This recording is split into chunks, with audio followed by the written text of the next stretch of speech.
on-the-spot reviews of the latest movies in your backyard.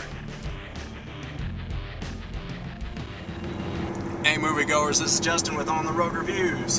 And I'm Paul. So Justin, are you excited about this movie? Can't say that I am. We're seeing Scream 4. So I pretty much had to bribe Justin to go see this movie. Paul, you held a gun on me. Oh, he exaggerates sometimes. Paul, you're still holding the gun on me. No, I'm not. Okay, maybe a little. And I'm Paul. So we have Neve Campbell, big shocker. David Arquette, big shocker. And Courtney Cox, big shocker. Paul, is there anybody else that we know from this? No, I've actually only seen a small teaser trailer. I've kept myself blind to it just for the fact that I enjoy the movies and I want to be totally taken away by the storyline and the movie itself. I'm hoping for big things, but I'm on edge that maybe it won't be as great as the trilogy.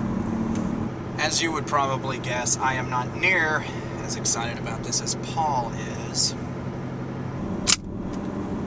Say that again? I am willing to give the fourth one a chance. I'm still Paul. My beef with the Scream movies is pretty much the same beef that I have with a lot of horror movies nowadays. They're not scary. They're just not. The first one, I will give it credit. It really reinvented the slasher movie genre, and that was a good thing. It put audiences on edge, just like, at the very first, when it kills Drew Barrymore, you even see on the cover of the VHS or the DVD that she was put in the front, like she was supposed to be one of the main cast. She wasn't. She was killed in the first 10 minutes, and that in itself threw audiences off and basically told them nobody is safe. When it works, I have to say the first one at least really works.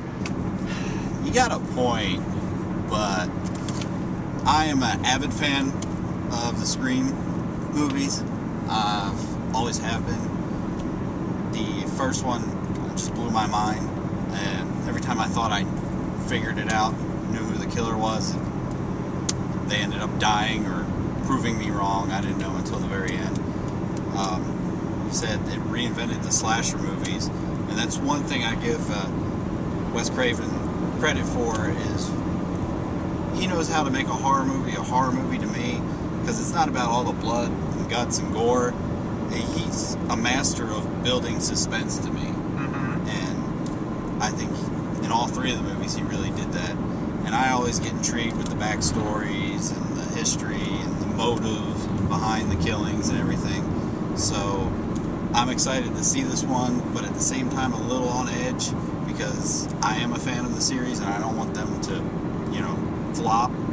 But I'm hoping with this huge layover between the third and fourth one that he's had time to write a mind-blowing story and just come up with great ideas.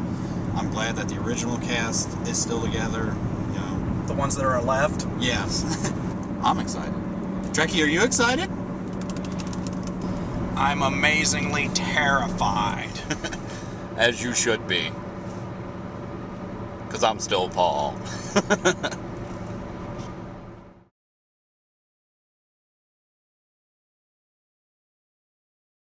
So, Trekkie, what did you think of the movie? Is it too late to say I'm sorry?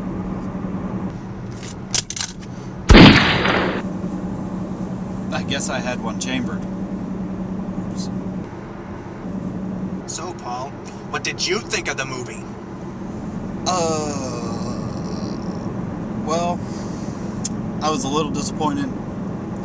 It was kind of edgy and different in some ways. A little bit of a surprise ending, but I don't think it lived up to the standards of the other three. It's actually a little more gory than I was expecting. everything that happened.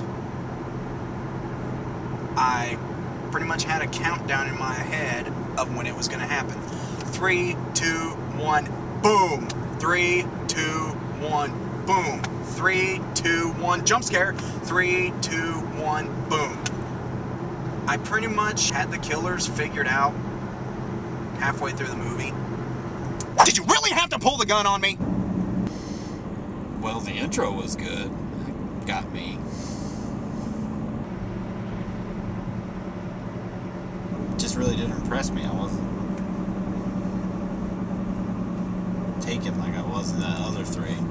But, I don't know, I guess it has to come to an end at some point. This one kind of failed miserably, so let it die. Just let it die. Hey, Paul. Yeah. You know, I was talking about the jump scares before. Right. You want to see a really good jump scare? Sure.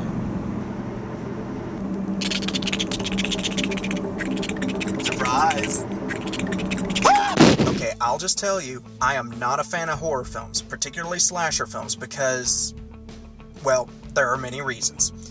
That being said, I wanted to have an open mind with this, so I actually went out and bought all 3 of the original Scream movies and watched them back to back so I'd have them fresh in my mind when I went to see this one. And I will say this for the franchise, despite my gripes, it's actually been pretty good overall. Wes Craven's clever spin on the classic horror film cliches and the constant whodunit scenarios kept you guessing until the very end of each film. Except for this one. Not gonna spoil it for you, but I knew who the killer was halfway through the movie. It was not a big shocker to me at all.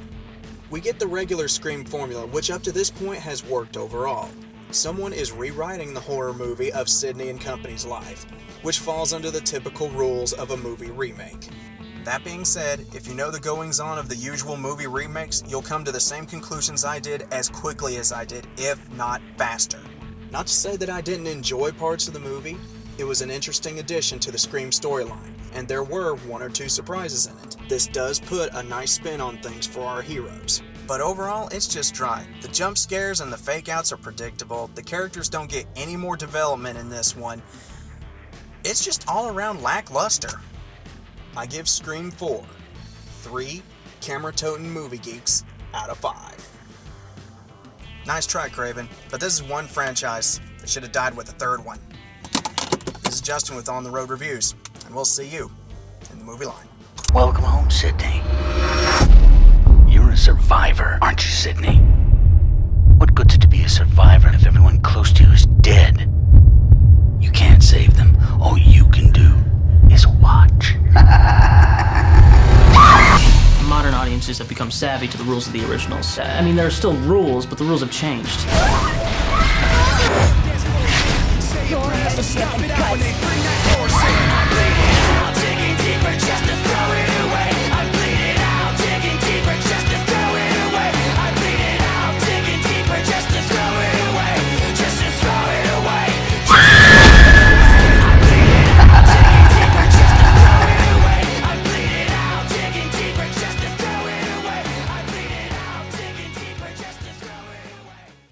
Get this thing off me! I hope you realize this doesn't change the fact that I'm still Paul.